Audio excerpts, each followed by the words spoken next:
So what does an airline pilot trying to make a game do when they're on the road? I initially tried to work in Godot on my laptop, but manipulating a game engine on a small screen with a trackpad just isn't worth it. When I'm on a trip, there's a lot of downtime, hours at the airport, time at the hotel, and I try to make the best use of the time available. I'm actually recording this audio in my hotel room in Munich. So I can't do a lot of actual game building, but some of the things I can work on are narrative and dialogue. So this video will be a little different. You can sit back and enjoy some super exciting airline pilot footage that I recorded on a couple of trips while I discuss some of the narrative and story aspects of this game. Now this might come as a shocker, but in addition to knowing next to nothing about computers and even less about art, I'm not a writer either. So I'm having to dig deep into some high school compositional English. Shout out to Mr. Mulder, Nuremberg American High School in 1994. I made an outline. I'm going to cover some of the narrative beats and some of the techniques that I'm going to use to hopefully tell an interesting story. I'll go into a few specifics, but won't give away any major spoilers. I don't have the budget for cutscenes or voiceovers, so there will be some text dialogue, but I want to make sure that I avoid large lore dumps and adopt more of a show, don't tell style. The narrative should flow throughout the game, and because I want to avoid walls of text, I'll try to drip feed information as best I can, using context, clues, and things that the player will be able to figure out for themselves. My protagonist is going to have NPC interactions, and I also plan on him having an internal dialogue. I realize that there's a very fine line between that kind of stuff being interesting and serving a purpose, and it becoming annoying and intrusive. We all know games where the protagonist's internal running monologue just won't stop. Let me lay out the starting premise, and then I'll give you an example. A retired over-the-hill guardian sets out across a dark cyber fantasy world to recover a relic stolen from him by a secretive cult. On the surface, a straightforward retrieval quest, carried by a dry, exhausted voice. Think John McClane crossed with Geralt of Rivia. He'd rather be anywhere else. He's competent, yet this life is something he never wanted.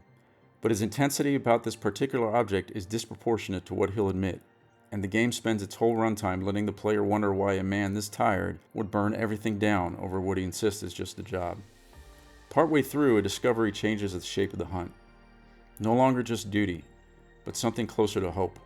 The first real hope he's let himself have in a long time. That hope drives him harder and closer to the truth he's been avoiding. By the end, everything he's been outrunning catches up to him at once, and he's forced to make a choice that could cost him everything. That's all I'll say about that. So how do I try to tell a story like that in an organic way? Let's take some examples right from the start of the game. First, there's the way I write the dialogue. A simple sentence, through context, should provide many pieces of information at once.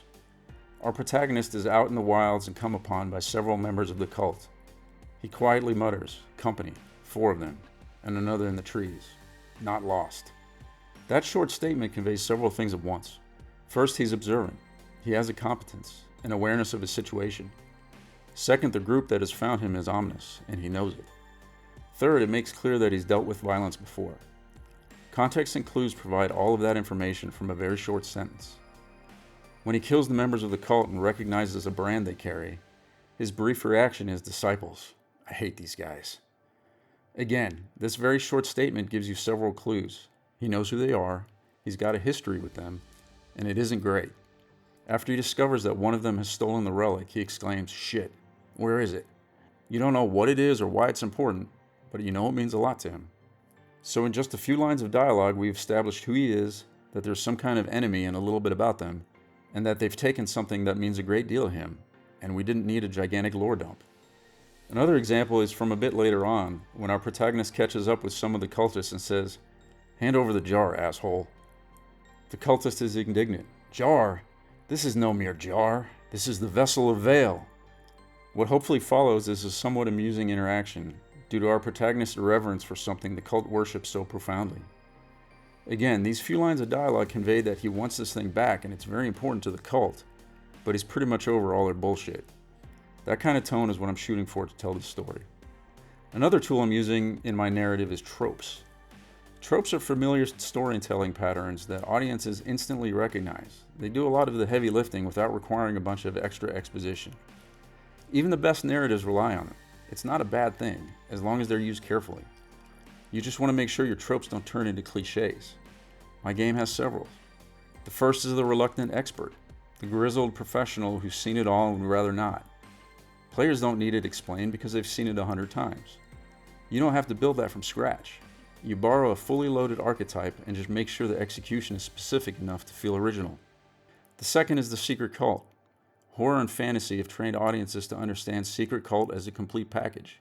Operates in the dark, true believers, takes people quietly, nobody officially knows or cares. You don't have to explain any of that. The third is the sacred object, a powerful relic that evil wants to open, with a fanatical cult that reveres it and a reluctant hero who has to stop them. This is Raiders of the Lost Ark on the surface. The trope tells the player immediately, this object matters. Opening it is catastrophic. People trying to open it are dangerous fools. You get all of that for free. What you add on top of the trope, his specific relationship to the object, which the trope doesn't cover, is where the original story lives underneath that familiar frame. And finally, the ancient imprisoned evil. The moment a player hears it, they already know it's cosmically dangerous. It was defeated once at a great cost. The people trying to free it don't understand what they're actually dealing with. And the fact that it's imprisoned rather than dead means the original solution was either a compromise or a sacrifice. All of that arrives preloaded, and you don't build any of it, you inherit it. These are some of the tools and mechanics that I'll try to use for the story of Dead Reckoning. Hopefully this gives you a little better understanding of the narrative, what I'm going for, and how I'm trying to tell it. Thanks for watching. I'll see you next time.